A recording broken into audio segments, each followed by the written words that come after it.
Partai Nasdem blak-blakan menyebut Partai Demokrat akan mendapatkan dosa dan kutukan, terutama apabila berkhianat dengan janji pengusungan Anies Baswedan sebagai calon presiden. Hal tersebut diungkapkan oleh Ketua DPP Partai Nasdem, Effendi Hoiri atau Gus Coy. Ia menanggapi rencana pertemuan Ketua Umum Partai Demokrat Agus Harimurti Yudhoyono atau AHY dengan Ketua DPP PDIP Puan Maharani. Menurutnya, iman Partai Demokrat akan kuat untuk mengusung Anies Baswedan di Pilpres 2024. Gus Coy menyebut partainya juga tidak masalah jika nantinya dikhianati oleh Demokrat. Sebab menurutnya pihak yang berkhianat nantinya akan mendapatkan dosa dan kutukan. Selain itu, kata Gus Coy, koalisi perubahan tetap solid untuk mengusung Anies. Apalagi ketika parpol sudah menekan kesepakatan yang termaktub dalam piagam koalisi perubahan.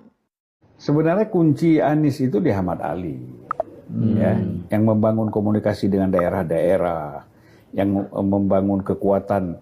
Kalau Anies datang ke daerah itu kemudian massa bisa berkumpul, itu semuanya adalah peran Ahmad Ali sangat besar.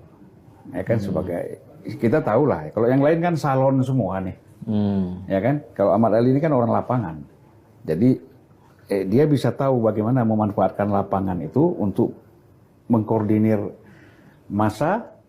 Kemudian kalau Anies datang itu kelihatan ramai kan gitu. Kalau yang lain kan nggak mampu. Jadi posisi dia di situ selama ini. Selain itu, apa indikasi lain Bang terjadi perpecahan di internal Nasdem terkait dengan pencalonan Anies ini yang Bang Zulfan baca sejauh ini?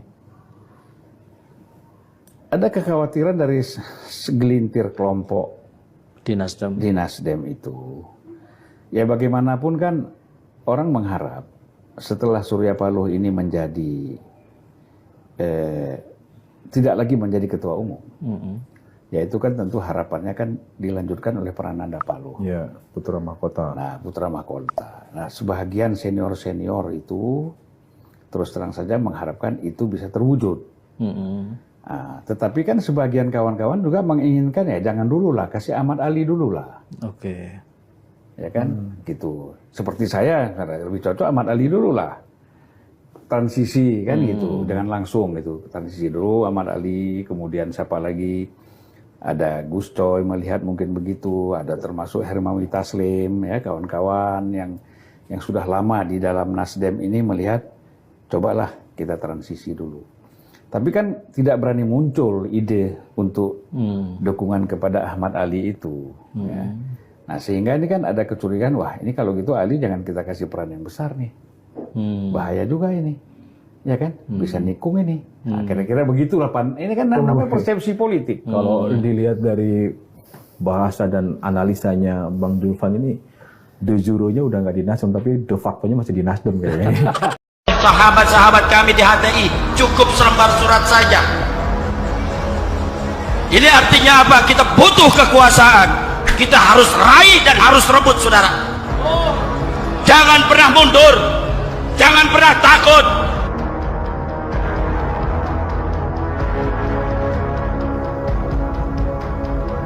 Ada sebuah fakta menarik yang rasanya perlu saya ceritakan di sini. Ini masih terkait dengan deklarasi pencapresan Anies di sebuah hotel beberapa hari lalu oleh sekelompok orang. Di acara tersebut sempat terjadi keributan kecil karena masalah atribut HTI. Kalau menurut saya, ini adalah pencitraan saja. Karena kalau memang benar mereka tidak mau ada atribut tersebut, harusnya dari awal mereka tidak membawa atribut-atribut tersebut. Ini hanya drama saja, biar terlihat kalau pendukung Anies menolak itu. Strategi poles muka ini cukup bagus, tapi sayang, hanya bisa membodohi orang yang miskin nalar dan akal sehat. Guntur Romli membongkar ini lebih jauh. Di akun Twitternya, dia menuliskan dua cuitan yang menarik. Di deklarasi pencapresan Anies kemarin yang ada bendera HTI, hadir Eka Jaya, pendukung Khilafah dan geng 212. Tapi dia pula yang minta bendera HTI dicopot. Alasannya sayang Pak Anies. Padahal dia selama ini teriak-teriak itu bendera tauhid. Begitu isi cuitannya. Eka Jaya juga naik ke panggung dan membacakan deklarasi pencapresan Anies. Cek saja nama dia, pendukung Khilafah, geng 212, dan pendukung Anies garis keras. terus main drama pakai keributan segala. Selama ini dia akui bendera tauhid bukan bendera HTI. Kok minta disingkirkan? Katanya di cuitan selanjutnya. Ada yang kenal Eka Jaya? Saya sendiri juga nggak kenal. Tapi ada link berita yang membongkar jejak digital orang ini. Ternyata pengasong khilafah juga. Jadi kabar kalau acara tersebut dihadiri mantan FPI, HTI, bisa jadi memang tidak salah. Dan kalau ada yang mengatakan itu adalah upaya untuk menjatuhkan Anies, maka mereka double licik. Selicik strategi untuk menang di Pilkada DKI 2017 lalu. Membuat drama murahan, lalu memelintir informasi yang menyesatkan masyarakat. Jadi, saya tidak salah kalau pernah berkali-kali bilang, kelompok merekalah yang paling banyak bikin ulah. Jadi di link berita yang dimaksud, salah seorang netizen di media sosial membongkar jejak digital Ketua Panitia Reuni 212, Ustadz Eka Jaya, dengan mengunggah video ceramah lawas yang menyinggung soal HTI. Pada latar belakang video tersebut, juga terlihat spanduk bertuliskan, Peringatan Isra Mi'raj 2018, yang terpasang persis di belakang Eka Jaya berdiri. Dalam ceramahnya itu, dia bilang bahwa dirinya merindukan HTI. Agak sedikit berat, tapi sambil menghilangkan rasa kangen pada kawan-kawan HTI, sebetulnya sejak lama, sejak RUU APB, kata Eka Jaya. Pada saat ini, kita butuh kekuasaan. Sekarang siapapun yang memegang kekuasaan, orang bego bisa memecat orang pintar. Kalau kita sudah memegang kekuasaan, pemerintah ada di tangan kita, bisa memecat orang yang punya kepintaran, katanya lagi. Kita butuh kekuasaan. Kita harus raih, harus kita rebut saudara. Maka dari itu, ayo kita kuatkan ukhuwah di antara kita. Kuatkan persaudaraan di antara kita untuk bagaimana khilafah ada di Indonesia saudara. Khilafah harus bisa tumbuh di negara kita, katanya. Ngeri bukan?